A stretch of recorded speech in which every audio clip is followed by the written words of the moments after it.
first guest of the OT, and that is, of course, the new head coach of my Chicago Bears, Ben Johnson. I don't know how we got a Packer and a Viking. I mean, I think it's his Chicago Bears. Our Chicago Bears. Coach, can it be our Chicago Bears? That's right, 100%. And again, I'm sorry that a Packer and a Viking had to be here, but thank you so much for the time. You know, it's been an interesting training camp to watch from afar in preseason, and the starters looked so good in that second preseason game. You said it yourself, kind of disappointing in the most recent one. How do you feel like their readiness is about 13 days away from the opener?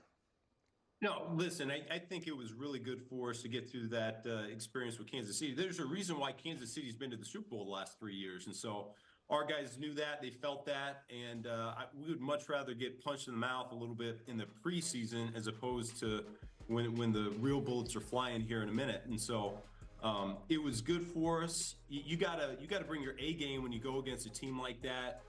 You know how good their quarterback is. You know how well coached they are across the board. And I think what jumped out was their team speed as well was all over offense and defense. And so a good learning experience. I think it's exactly what we needed at that point in the training camp. And now we'll be able to circle back and make our corrections and worry about the next thing. You've called this a process, Coach. How patient are you? Well, yeah, this league isn't patient. We want results instantly. But yet there's a way in which those results will become second nature. And so we're worried about the things that we can control. And I hate going through all this coach speak, but it is the truth. We're going to go control what we can control, which is our effort, which is our preparation. And we're going to worry about getting a little bit better every single day. And so I feel really good about our mindset as a team right now. I feel really good about this coaching staff. I love this locker room. We have a number of guys that not only are talented players, but they're really good leaders and people as well. So I'm excited to see where this season goes, and we're all going to grow together.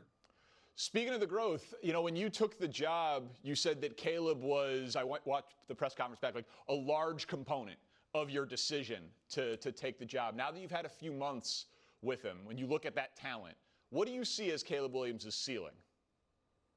Yeah, I don't want to even put a cap on it because he's got the ability, he's got rare ability to throw the football, and I feel strongly about his decision-making. It's coming along. He's taken the coaching that myself, JT Barrett, Declan Doyle, all these guys that we have in the quarterback room, he's taking that and he's working to apply it. Now, is it coming so fast that we feel like he's going to be at his ceiling this year? No, absolutely not. But he's getting better every single day. There are some clips in that game against Kansas City that to the untrained eye or to the casual observer, they might just think, whatever. But to us, they were glimpses of really good quarterback play in this league. They were winning football in this league. And it's our challenge as coaches and as Caleb as a player to just get that more consistently, because if he can do that, then we got a chance to be pretty darn good on offense. So, Coach, oftentimes, you know, when we're watching games as viewers and obviously as a former player, like, we don't know what you guys are working towards. The fans don't know what you guys are working on and what you as a coach want to see from your players. Caleb, as Danny just mentioned, you mentioned, he's going to be a huge component of whether you guys are successful this year. We know he has a talent. You just alluded to that. But there comes a moment and there comes a time in every player's career, and he's early in his career, where the maturation process, the mental part of the game, the understanding what's being expected, when it's expected, has to show up. Are you seeing that a lot in practice? Is it showing up where we don't get the opportunity to see it as much on display in these early preseason games? Listen, it'll come on the field in due course. I think what we see and we really appreciate is his approach in this building right now. He's putting in more time and more effort than he ever has probably in his entire career, you know, high school, college, and certainly in the NFL. And so he's learning what it takes to be great at this level. There's always areas that we can get better, but there's a time expectation, there's preparation expectation, and we're getting closer to where we want to go in terms of him being prepared once he does hit the field. Because here's the thing, you see it, he has this natural instincts and ability to him, and all we're trying to do is get him to see the game through our lens so that he can play even faster once we hit the grass. So I'm really pleased about where he's gone over the course of camp, and I think we're going to continue to see those strides as we go through the season. One thing I was interested in, having watched every play of last year, he did a great job of not throwing interceptions, and that went back to college, right? Only 6 picks. He said that his favorite player was Aaron Rodgers, who famously had a 45 touchdowns, 6 interception season. Last year, Caleb was 20-6. But the flip side of that coin was he took 68 sacks. It seemed like sometimes, he didn't trust NFL Open, didn't trust his arm, didn't see it and release it. How do you balance aggression, big plays, maybe occasionally putting the ball in harm's way a little bit versus the conservatism that it seemed to creep in last year where he was just eating it and taking too many sacks? Yeah, I mean, you learn through your reps and practice what you can and you can't get away with. And so, that's why I chuckle a little bit when I see, hey, he had a 2 or 3 interception practice. Well, that's how you learn, and that's how you figure out what you can and you can't fit in there, and when we should be aggressive and we shouldn't be. So I was okay with how camp went in that regard. I think the biggest learning curve for him since we entered the building was being able to play the game and trust your feet. And that's been a little bit of a foreign concept. He wasn't trained that way as a college quarterback.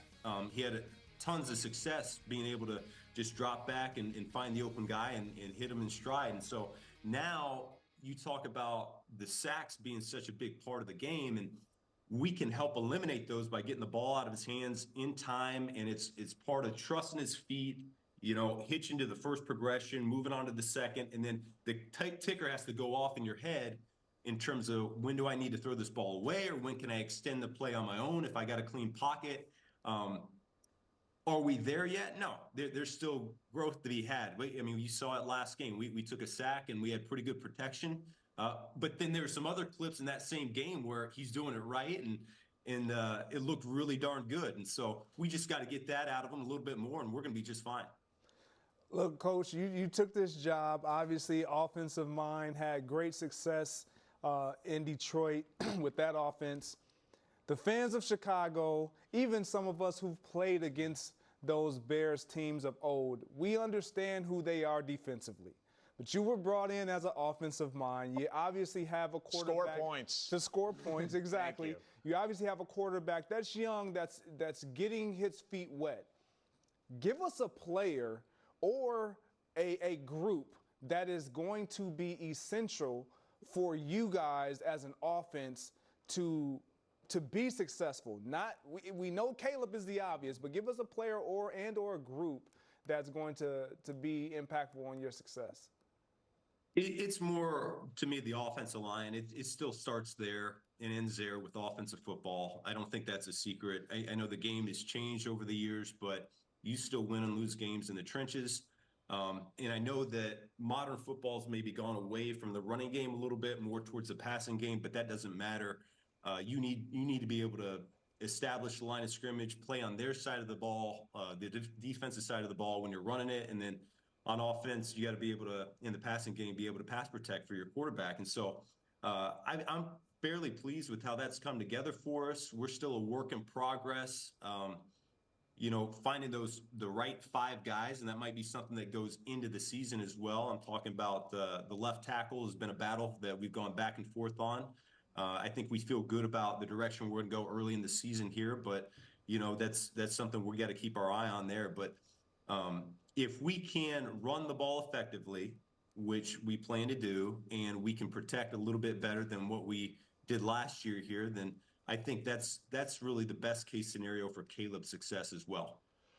Coach, the host of First Things First, Kevin Wildes, was a huge proponent of you getting the Bears job, but he's also a big Eagles guy, and he loves the tush push. And when you said that there's never been an explosive play out of the tush push, he turned on you. He turned fast. And so I'm curious, are we concerned? Philly's on the schedule this year. Are they going to maybe do a big play out of the tush push? Is any sort of revenge for your comments? No, listen, all I'm saying, it's just not my cup of tea, and that's fine. The Philly's got it. They can trademark that play, and that's all good. They can have that one. There's a couple of plays that I feel strongly about that I'd like to trademark for us. So that it's fine. That's fine. Do you have one that we haven't seen yet that you've got saved away for week 2 against your old team? Maybe, but the play that I love, the play that I loved last year was the laterals that we were doing. We did it 4 or 5 times, and they were all big plays. And then Buffalo comes in and practices against us, and in practice they did it and they scored a touchdown on us. I'm like, that's our darn play. I mean, that is your play. They're stealing it from us. Imitation's the highest form of flattery. Coach, thank you so much for joining FTF the OT here. We really appreciate you. Good luck this year. Thank you, guys. We'll see you.